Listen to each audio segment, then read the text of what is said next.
we circled back to Jay for your fourth album on this list. Yeah, so it's funny that I made the comment about The Wall feeling daunting because of the amount of talent on the record, and I'm going to immediately follow that up with a daunting guitar part for the entirety of the record. Everything else is really super solid, but the guitar is mostly the thing that is going to make it feel unobtainable. Wow, that word did not want to come out. But it doesn't sound untouchable, the rest of it, as an album. It sounds like five hungry musicians who, at the very base, just believed they were the best band in the room, and they played like they had everything to prove. And that's in 1987, Guns N' Roses, man. Appetite for Destruction. It came out at a time when polished, glamorous hard rock was the norm. And they came crashing through this door with something that was a little more raw, a little more unpredictable, but completely alive. It was dirty. It was gnarly. It was incredibly tight, but still like gloriously reckless. All of the songs feel like the note that I made here is that they feel like they could spin out of control at any moment, but they're held together with whatever glue they found in each other. But for me, that's what it was, right? Like, so as a guitarist, it gave me something to attempt. Like, I was going to try to do the Slash thing. I was never going to succeed, but I was going to try. And then the rest of it just felt like loud and dirty and fast and fun and just not what the radio was doing. So it felt like something new and cool, and that, or at least retro and cool, and felt like something fresh. And that makes you want to get involved and be a part of it and do it yourself. It's one of those albums that, like, I regret not being old enough to have experienced this at a point in my life when it would have been formative. Because I think it would have been formative. I really do. Definitely was for me. You know, I think your Appetite for Destruction was probably my Metallica's Black Album in that same vein. And I've since not become as big of a fan of the Black Album over the years, but certainly at the time, I feel like that was like the holy shit, this is rocking my socks off kind of. Rocking my socks off, yes, because this is 1953 all over again. Fuck's sake. How many times we joked about going down to the fountain to have a phosphate?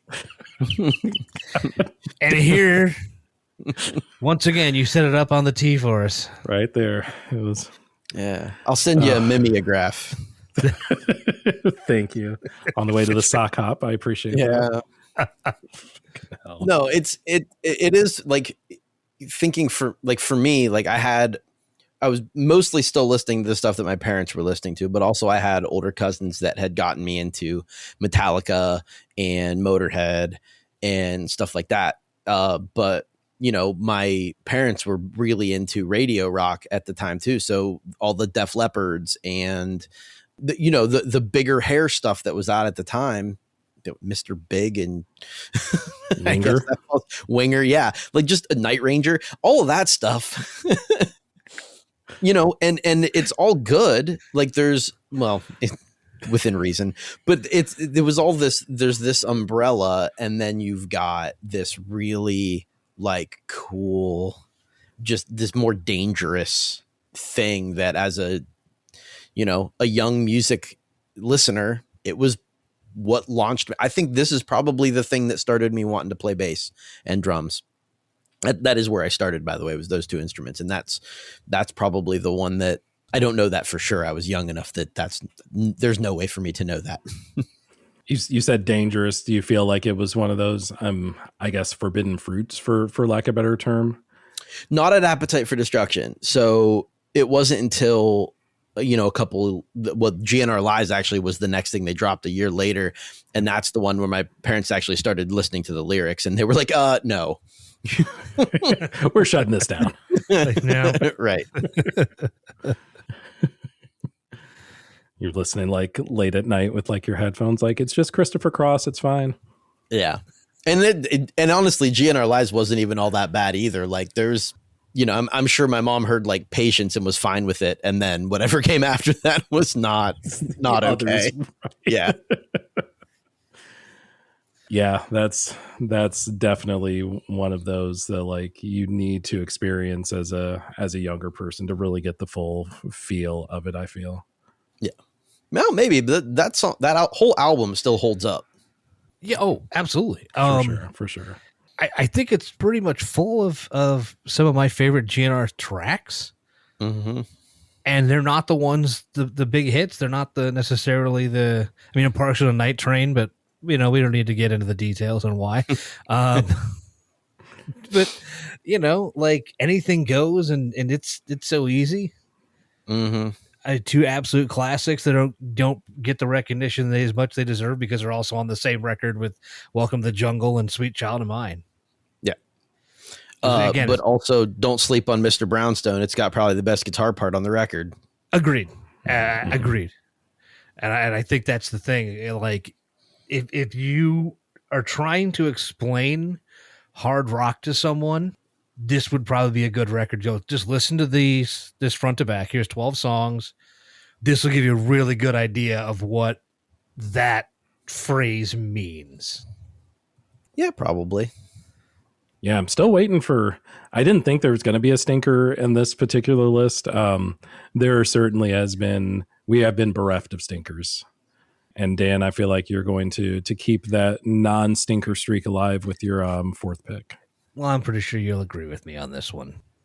And if you picked up on not just from this list, but my personal music taste from over the years on this show, you have to know there's going to be a bridge built somewhere along here between pop punk and alt rock, and then the emo, which, as I mentioned, and finally remember the word, chronologically, I have to break the list and slide backwards a year to 2002, and a record that does touch all those genres and modes and wraps them around the unmistakable writing and vocals and piano playing of one Andrew McMahon for the second studio record of Something Corporate and Leaving Through the Window. And this is kind of the way I frame it. If I were going to make a power pop record, I would make this with a good amount of Fountains of Wayne sprinkled in for good measure. This album was the sign to me that power pop was going to be a thing that was just going to be a major part of musical tastes. And I was just going to need to accept it. And I caught it at a time in my life where the tracks Drunk Girl and I Woke Up in a Car were way too close to being autobiographical. And that didn't hurt in my growing affection for the record. I could easily vamp on this a bunch if need be. It's one of the best entries in the genre. McMahon crosses a whole ton of labels between his writing and compositions, and it is a pop punk masterpiece. If that's the kind of thing you like, Leaving Through the Window should be on your best of list. Also, Punk Rock Princess is, in fact, one of the best pop punk songs ever written. I will not be taking questions at this time. I will not be making comments at this time. Because, for me, this album falls into that same category as the last two things you said. Like, it's not that I dislike any of it. It's that I was over pop punk. At that time, I was listening to pretty much just anything Ipecac Records was putting out because I'm a weirdo. So I have no comments because I couldn't pick them out of a lineup. I'm not offended. Like I said, I have a gimmick and I admit it. It's fine. Thankfully, y'all gave me some time to stall because I've been sitting here trying to answer the question of, is there an album in the history of music that I have listened to more times front to back than Leaving Through the Window? And I could not come up with a single one. I think this is literally my most listened album on earth ever. It's 14 tracks and 13 of them are absolutely perfect. And one of them is If You See Jordan. Here's the thing. When in 2002, if we listened to it, that was kind of edgy. And yes, now that we're adults, it's problematic as fuck, but that's beside the point. Composition-wise, it's still a good piece. Just to literally ignore like everything he's saying. I'm trying to remember. I think that they actually did this because we saw them live. It was probably last October, maybe. And I think they did do this song. I think Andrew said something to that effect, like we're at a different point of our lives than we were when we wrote any of these songs. And this absolutely doesn't hold up by any stretch. But Y'all want to hear it. Everyone but me. Y'all want to hear it. So here it is. No, it's very much an album that has a lot of meaning to me, has a lot of time and place significance above and beyond just the music, but the music itself is also still pretty damn good. A fabulous choice to put on the pile as we round the corner into me. I'm yeah. I was going to try to see how I could just swoop in and segue you up. Like, what are you going to put on the pile next? Just steer me back to where we need to be. So my fourth album, in terms of just like the band creation, this one maybe comes a little bit later. You know, we're more established. We've done the thing. We've got some albums. We got a record deal. We got some notoriety. You know, now we want to come in with the closer. We want not necessarily our last album, but we want to make the one, the opus, the one that everyone will remember as like when they say our band's name, this is the song.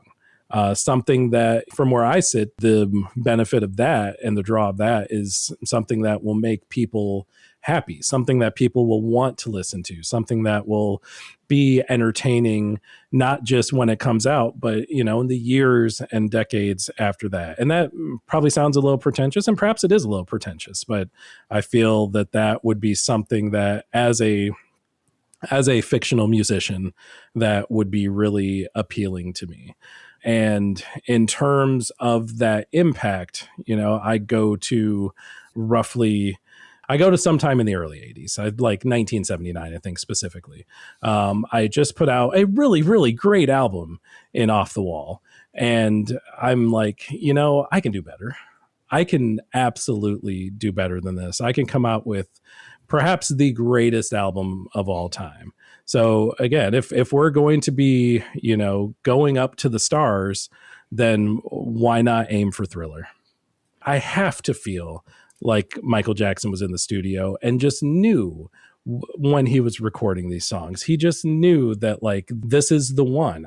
I'm going to have other good songs, but I'm never going to be able to top this collection of absolute killers from front to back, side to side, throughout the entire track list. There's just no way. This is one of one. And maybe that's kind of a bummer too, because you know that you've kind of peaked. Mike had a pretty decent career after Thriller, let's be realistic, but nothing ever reached that zenith.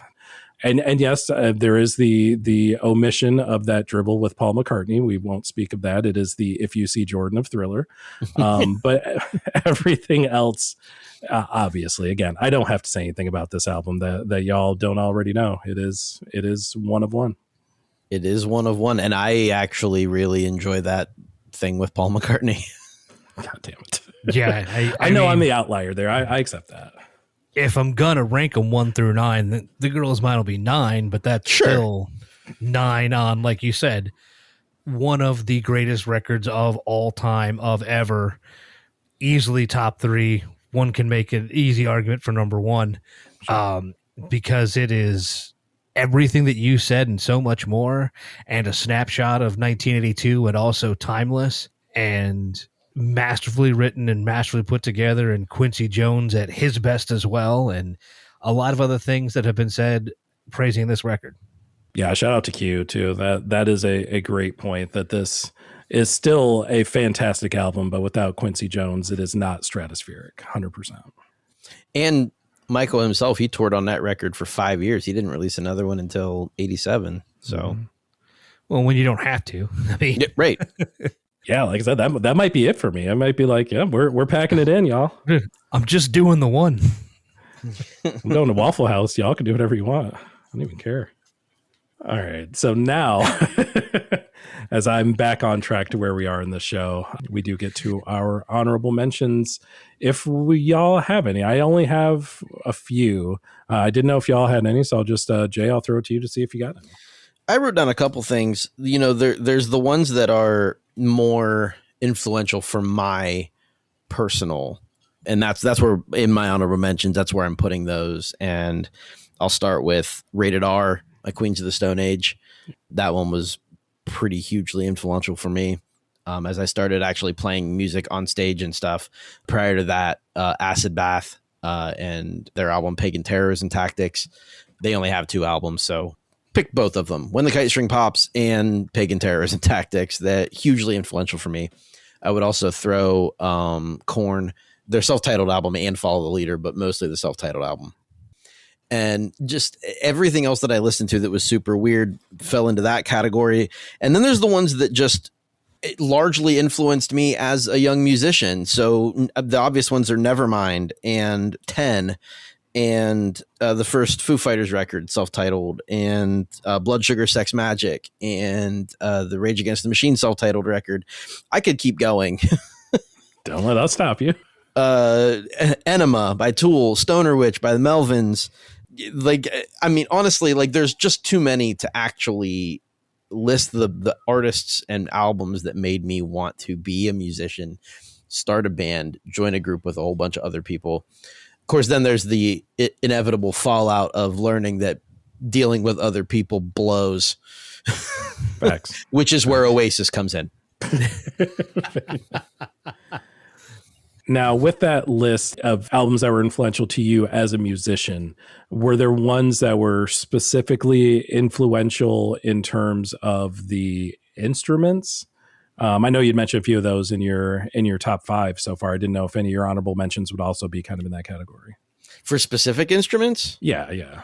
So I would say, like, for my style of guitar, Foo Fighters, 100%. Like, that is the influence there, which then also leads to Queens of the Stone Age and that kind of stuff too, because it's not terribly different. So for my style of guitar, that's what it is. As a drummer, my biggest influence, because I was never like Neil Peart, it's always been more handleable than that. So still a lot of Foo Fighters and Nirvana in there, but then largely like stuff that I got into in college, things like the Melvins and Mile Marker, huge for me. As far as bass guitar goes, that's the one where I don't really know that I have any super influences, because the stuff that I learned to play on bass was always like Pantera. Right. But stylistically, I never really landed on that. So no. Vocally, it's Incubus. Really? Okay. Yeah. I don't know that I would have guessed that. I honestly don't. Incubus, Dax Riggs from Acid Bath, and Maynard James Keenan from Tool. You could do worse than that triplet. You truly could. That is, I mean, I've heard you sing before, obviously. I guess I didn't necessarily, I clocked it as fabulous. I never clocked it necessarily as Brandon Boyd, but I'm going to have to listen to more of it, I guess. Go back to some of the old shit. And here's the thing. I don't know if those influences actually play out in my music. I don't really care. Right. It's fine. You get what you're going to get out of that. You hear what you're going to hear, and that's what it's about. Hell yeah. Dan, what about you with honorable mentions? Oh, that can make it real easy, because I had a gimmick to fit to, and I fit to the gimmick, and I didn't think about writing outside of that. So I didn't really have any. But here's the fun part that Jay's kind of pointed out, that like, the sound I've been describing for the past hour. So anything that you think would fit there probably could have been an honorable mention. There it is. Choose your own honorable mentions. I was mostly cheating in this when we started this list. That's part of the fun with these is completely disregarding the thing we're supposed to do. Well, which we all did. It is sort of our gimmick too. Well, I just had a few that kind of all fit in the same sort of themes that I had. I had one for each of the themes I had so far, including my number 1 theme, which is going to be a little bit of a foreshadow. I won't tell you what the theme is, but I'll tell you what the album is. And we'll see, listeners, if you could get from A to B before I actually talk about it in a few minutes. But as far as the band by numbers concept, I had the debut album from Boston. Yes, they did have a song called Rock and Roll Band, and that certainly helped matters. But hey, I don't remember if that was even on their self-titled. And B, like the rest of the album was very much like a couple, literally just mainly one dude from Hyannis, Massachusetts. I almost said Mississippi. From Hyannis, Massachusetts. It's Boston. Let's just call it Boston. Who was like, I'm going to make a music album, and it's going to be really good. And it was, and he did it. For the concept album, Dan, I think one that would play well in your list, The Black Parade, of course, quintessential, iconic, timeless, devastatingly sad. Never figure out what this album's about if you don't already know what it's about. Just listen to it and go along your merry little way. It'll be better that way, I promise. For a fun album, I know that there was some strife leading up to this. From the debut album, All We Know Is Falling, there was a little bit of a fallout, no pun intended, but Paramore's Riot, I feel that they did kind of get everything back on rails a little bit with the different members of the band. And the result was, again, if it was half as fun in the studio as the resulting album was, then it was an absolute blast to record it. As far as that kind of signature, quintessential legacy sort of album that everyone will remember, I went with Adele's 21. One of the best-selling albums ever, one of the best period albums ever, and one that I feel like even at such an early age that Adele could still know that something special was happening in that booth, in that studio as she was recording those vocals. And you could certainly put 25 in that same category too. I think they're kind of 1 and 1A there. And then the concept yet to be determined. The album is Run the Jewels 1, of course, from Killer Mike and LP of Run the Jewels. So we'll pull back the layers of that onion when it gets back to me. Cool. Until then, we've got a couple of other last choices to get to. So, Jay, please hit us with your fifth and final album of this top-ish 5. Yeah, mine's an easy one, and I waited till now to do it because we've already talked about it, which I didn't expect to happen on this particular list, but you know what? Here we are. And it was the proof that 3 guys with sharp hooks, relentless energy, and something to say could conquer the world. And that is, of course, Dookie. Green Day. It's probably the first album that made me really feel like I could do this. I'd done some music stuff before this. I'd had a couple of guys get together, and I'd actually already heard Green Day at this point because I have older cousins and they were into music too. But nothing that really made me feel like this was, because I learned every song on that album. Oh, wow. As a young guitarist, I could play the whole thing front to back. I still can play most of it. It doesn't sound like it disappears. I would just, maybe need the structure in front of me so that I can remember what chords to play, but there's only like 5 of them on the record. So I'm sure I could do it. Killer poll. Yeah. This was one list that I did not expect an overlap anywhere. Not at all. So this is really cool. Yeah. A little synergy to end the episode, but we're not quite there yet. Dan, we still got to get your final album. Yeah, in a similar way, it's been talked about, but I'm going to keep talking about it. So, again, there are a lot of songs and sounds, really, but songs that get tagged with a label, Millennial Anthem, which I guess we fall into under the elder category. Jay might be just on the other side of the line, depending on which sociologist is drawing the said line. But I think overall, we're elder millennials, so we're kind of hamstrung with both traits of the millennial generation and then the Gen Xers before us. You get the tag of Millennial Anthem, which is, most of them don't hit the mark because it's like such a wide area that you can get from. And as I say that, realize I'm going to argue for one that actually does, because unless that sound is one of the most recognizable keyboard lines in music over the last 40 years, you're going to have a hard time talking about it. I think obviously 1A would be the open of 1,000 Miles from Vanessa Carlton. If you do start to play that and then like stop in the middle of that intro before we're making our way downtown, we will have to sing it and finish it. It's 100%. Like the reality of the joke from way back in the South Park days where Cartman like couldn't hear any part of Come Sail Away without having to stop and finish the rest of the song before he did anything else. Same thing. But the other is the 11-note intro to the grand thesis of a concept album, nay, a rock opera, that when played will have an entire room of millennials screaming about being taken into the city to see a marching band. The defining anthem of a pretty heavy piece about confronting death and the choices one makes along this journey of life. 2006 is The Black Parade from My Chemical Romance. A record that framed a grand vision for my never-existent band, a concept album to rule them all, a statement on life that would stand the test of time and act as that memory that would in fact carry on. And there is so much to be said about this album and its impact. And I think best I can and probably should only do is to summarize a wonderful examination done by Polyphonic over on YouTube, explaining that the record was musically a love letter to the band's influences that would then go on to become that point of inspiration for future bands to draw on. And I think rock opera is the perfect way to describe it, in the same way that Green Day achieved the same thing a year earlier with American Idiot. This was just a story told for those looking to walk a darker path, which is impressive given the tale of St. Jimmy that Billy Joel and company weaved. But they got a happy ending into theirs and an actual musical out of it. MCR never actually completely finished the story of their protagonist, a patient. So much for not researching what the whole thing is about. I'm just going to break that down.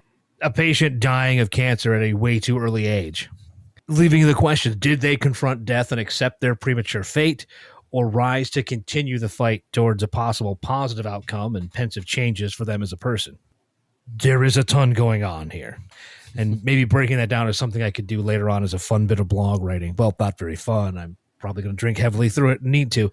But for tonight, the epic sounds, the grand feeling, the sense that a literary masterpiece is being set to a soundtrack right in front of you, that is what drew me in. And that is that final piece of the puzzle that would be my old band pop punk emo cover band that I started many times in my dreams. The sheer relief of not flip-flopping the wall and the Black Parade and depriving us of that amazing workup is washing over me. It is coming through in waves, let's say. Nothing further. I don't know. I don't know what else to say. You said it all, and you said it really well. Yeah. I mean, you started it, so I had to finish it. That's fair. That's fair. I will take this one on the chin. Good stuff all around. And I am hopefully going to end with something good at my number one, or at my last album, I should say. And incidentally, I'd say this is my number one of all the things I talked about leading up to this, that the most important thing to me in being able to start a band, being able to produce music, is being able to do it with people that I love and care about. That is more important than success. In fact, that is the measure of success to me, that I get to do something with friends, or do something with family, or do something with people that I really enjoy spending time with, to the point where I doubt that I would have done it if I couldn't be surrounded by those types of people, even if I had an opportunity when I was younger to be a musician, to, hey, come join this band with these people that you don't know, and many or all of them are pricks, but you're going to make a ton of money. Like, pass. Not interested in the least. Certainly, like I said, being the friends and or family concept, that is something that has been done time and time again. So I could probably pick 1,000 albums that fit that motif. But the one that I wanted to highlight was an album that really drove home the chemistry and the love and the closeness that the members have for one another, to the point where it's extremely palpable in pretty much every track, in every album that they produced so far, but certainly I think none more so than Women in Music Part 3, from the beautiful voices of Esty, Danielle, and Alana, the Hyam sisters. It is the zenith of their collection. It is the zenith of their cohesion as well. You know, you hear the signature harmonies, and you hear so many of them. They sound so pure. They sound so clean. You can't train that. You can't go into a classroom and say, teach me how to harmonize with those two people right there, and it's going to sound amazing. That is something that only that kind of strong bond can really do. Gasoline is a perfect example.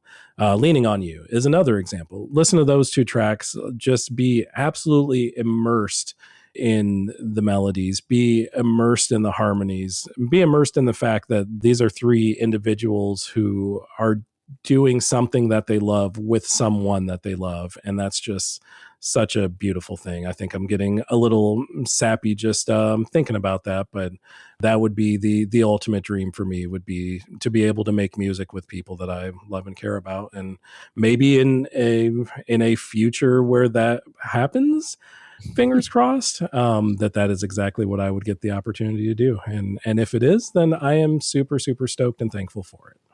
I feel like that's it had never occurred to me to include any record post 2020. that never crossed my mind. A lot happened. There was a lot going on. I get it. It's a good choice, though. I love the concept, and obviously that's a thing that's important, and I included it on my list. I think you included it in several places on yours, and yeah, no notes.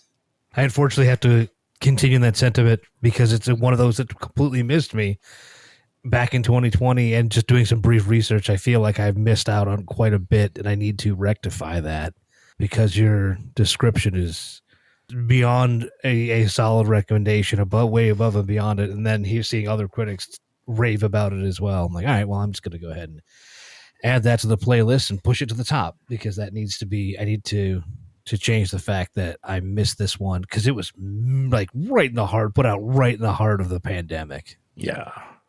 And I'm sure that there was some good stuff that found its way out there. And this has got to be a perfect example of that. Yeah, I think, and that there was another maybe point of vindication of this being my favorite Haim album, and looking at other folks mentioning it and also saying kind of the same thing. So not to knock their other catalog. In fact, I think that an album that just came out last year, I believe. Yeah, 25. I think I quit. Yeah. Which was also great. But Women in Music Part 3 was in just up there in the stratosphere. Right on. We did it. We did it. What we got here? I think listeners, I don't know what the fuck you're going to do with this one. I don't know what you're going to tell us. I don't know what you can tell us. How could you tell us that we did any of this wrong? For once, I think we're bulletproof, guys. Oh, they'll find a way. This is the internet. Yeah. This is the internet.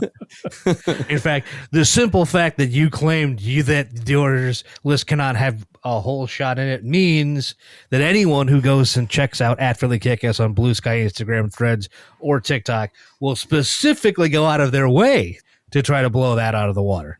I welcome it. I invite it. You know what I recommend not doing in your case then?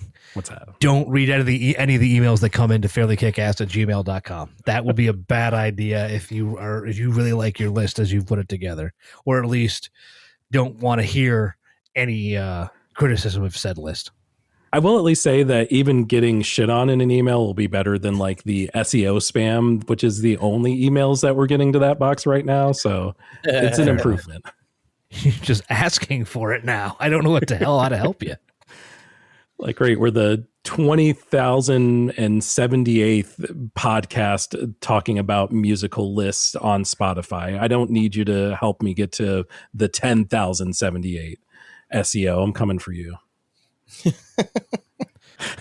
Wait, are you coming after those what are sending you the SEO letters, or are you coming after the concept of SEO in general? Yes. All right, let's suit up. Booker T style. No, not Booker T. Anything with that.